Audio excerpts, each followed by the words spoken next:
First off, we have the Spider-Man No Way Home trailer finally debuting at CinemaCon, which seems to be providing a lot of great news for, the people lucky enough to go to CinemaCon. But at least this trailer was able to debut for the general population, who seems to be really enjoying it. Then there's me.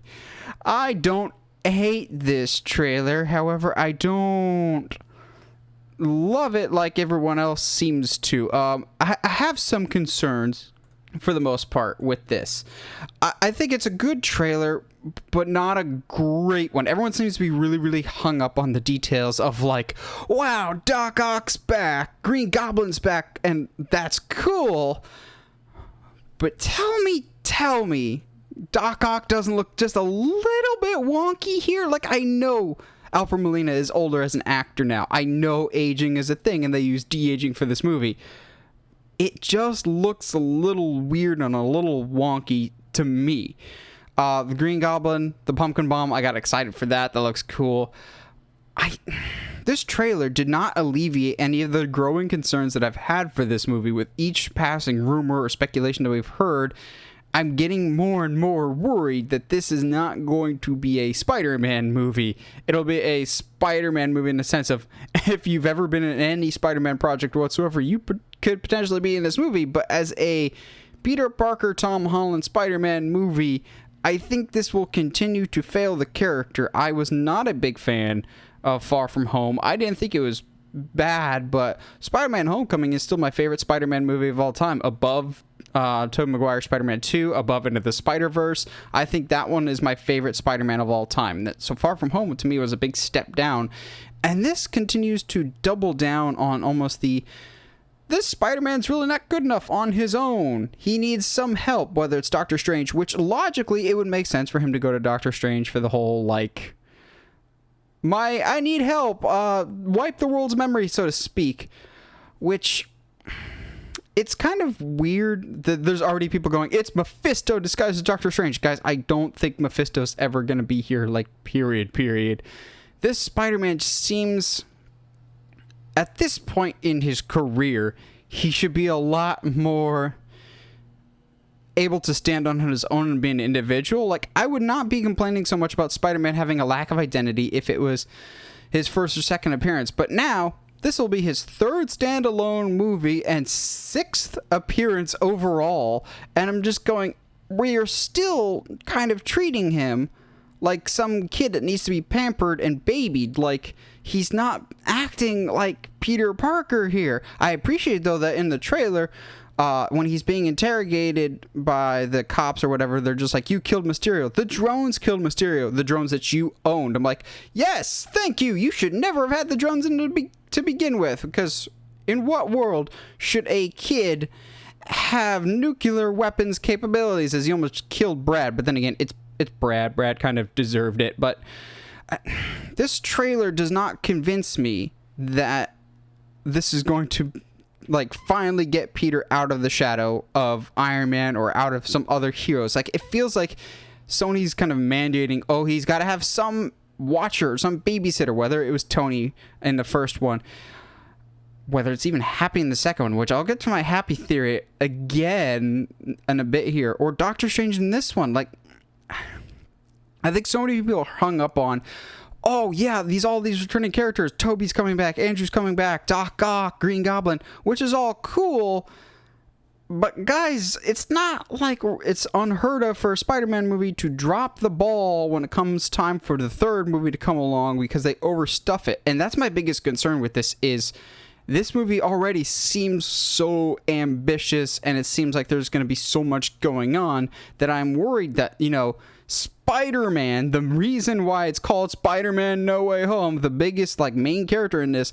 might get lost in the shuffle in his own movie. Now, that could just be me being overly cautious. However, just everything that we've seen, I'm not really digging. I don't understand. Then again, it's just a trailer. I don't understand why in all the toys stuff that we've seen, why he's got like 5 different suits besides, money.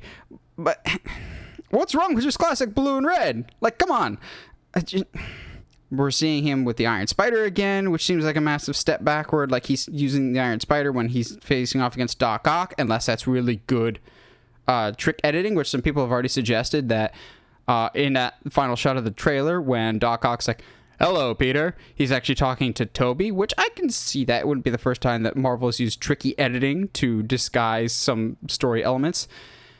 I'm wondering how much Toby and Andrew are going to be in this. I'm hoping not a lot, because I still want the focus to be on Tom, because frankly, he still, at least to me, has not gotten out of the Iron Man shadow. And this trailer doesn't seem to get out of that anymore. He's still very much just, I'm here, I'm content with still using Stark tech, whatever. However, some people have a theory, and I would really, really love this. If the spell is successful, and at the end of the movie, the world forgets who he is, including Pepper Potts and Stark Industries, who are more or less supplying him with his stuff, so he permanently cannot use Stark tech.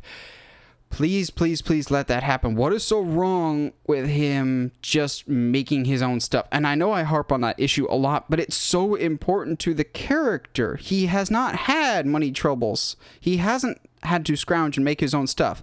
But I get even more frustrated because we've seen a little bit of it, and then they almost completely forget about it. The scene where we first meet him, when Tony picks him up in Civil War, to me is still one of the greatest Spider-Man scenes of all time in terms of boiling down the character of, hey, he picked up some sparts. He picked up some computer parts while dumpster diving. That's how he got this keyboard, this whole like computer setup that he has, because he doesn't have the money. Or if you look at his phone, it's an outdated phone with a cracked screen. The attention to detail in that is fantastic. He's just like, I can't join you. I've got homework. Like that to me is Spider-Man that I know and love and have adored since I was a little kid. And that element ever since Civil War has just been completely missing, except for Homecoming, in which case he balances the work-life drama incredibly well, but it's also still very much a homemade superhero aspect. And I worry as we get more along with this of just like, really? We've seen some speculation that he's going to have some strange powers with this. It's like you have a really, really cool toy that's already perfect how it is, but you keep adding attachments to it or like trying to make it better when it's already a perfect thing to begin with. Spider-Man is a perfect character. It reaches and impacts so many people. I don't get why they keep trying to mess with the formula that's working. I need to stop bagging on how much I don't like this trailer and kind of delve into some thoughts and theories as to what I think will happen in this movie. I think it's interesting that we only get 5 of the 6 of the Sinister Six, which... quick side tangent before getting into more stuff. I've wanted the Sinister Six my entire life, more so than Captain America lifting Mjolnir.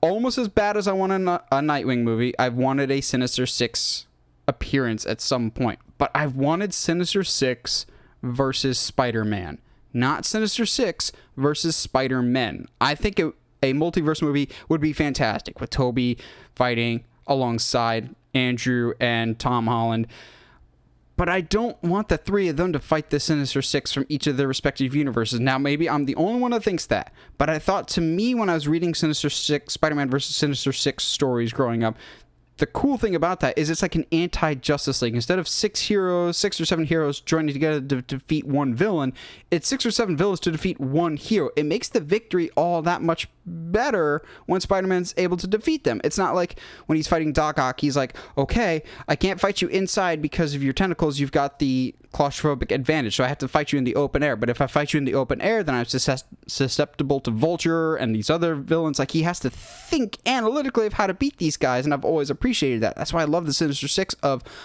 how is one person going to beat this? A 6-on-1 matchup, to me, is infinitely more interesting than a 6-on-3 matchup. So that means their hero has to only defeat, technically, 2 people, and assuming your partners are doing everything else, you only have to defeat 2 people, not 6. That the victory is less significant. But again, maybe I'm getting too ahead of myself and picking nits here, but I just care about Spider-Man, and I don't think we've been on the right trajectory. But given how massive this is, this could reset some things for Tom Holland Spider-Man. I'm not so sure. Lastly, let's kind of talk about my my Jon Favreau theory, my Happy Hogan theory. I blanked on his name for a bit there. Many fans, myself included, have vocally expressed our displeasure with the fact of, hey, we're now 6 movies in with Tom Holland Spider-Man and not a single reference to Uncle Ben. We had some allusions, references to, hey, when you can do the things that I can and then the bad things happen, they happen because of you in Civil War, which is kind of getting there. And then in Far From Home, on his suitcase, it has Uncle Ben's initials of, I think it like Benjamin J. Parker. I'm trying to remember what his middle name is. But that's the closest we've gotten to Uncle Ben. I think the MCU didn't want to do another origin of Spider-Man, which I completely understand. But Uncle Ben is so critical to the character of Spider-Man, as is the with great power comes great responsibility. I know some people are kind of hoping that Tobey Maguire tells Tom Holland the with great power comes great responsibility. I think that'd be a great moment. However, I think the MCU is going to substitute Uncle Ben for Uncle Happy Hogan. I think it's not a coincidence that he's been romantically involved with Aunt May since Far From Home, and they seem to be hitting it off. I don't think he'll ever become like an actual uncle, but like a, oh hey, he's close with my family type of uncle.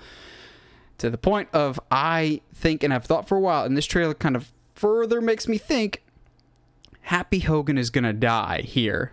Maybe somehow due to people knowing what Spider-Man's true identity is. And I think that because this is a character in Happy Hogan that has been in the MCU since day one with the original Iron Man. However, he's not so important to the universe that if you take him out, a lot of things will change. Jon Favreau is getting increasingly busy with Star Wars and Mandalorian and potentially taking over Lucasfilm. Fingers crossed, him and Dave Filoni take it over from Kathleen Kennedy sooner rather than later. I think if he dies, it's similar to a Coulson thing of people really love this character, but it's not a character that you can be without, so to speak. Like, the narrative can still be there even without him. I think you can still tell a lot of good stories, and you get more of the emotional gut punch if he's the one, as opposed to a yet another Uncle Ben that we've never seen before. And we can get the with great power comes great responsibility from him. I know we harp on the Tony connection, but he can say something along the line of, Stark always knew with great power comes great responsibility. And Happy can say that because he saw both the successes and the failures that Tony had in his own life. So now he's trying to impart that maybe as he's dying to Peter, going, you have this responsibility as Spider-Man. You've done stupid things with it so far, but you've also done great things. You have to remember, with this great power comes this great responsibility. And it's a super, super sad moment. It could be akin to the Gwen Stacy thing of you need a major character death at some point, and I don't think they're ever going to kill MJ because you can't. It's MJ. And we've heard speculation that someone major is going to be dying in this movie. I think the odds-on favorite here are Happy, and maybe that's the catalyst for Spider-Man with the great power comes great responsibility to be more of his own person and not so much dwell on the needs and the tech or magical abilities of someone else. But maybe that's just me. What do you guys think? Did you like the Spider-Man No Way Home trailer? Did it live up to your expectations? I think that's the other part for me.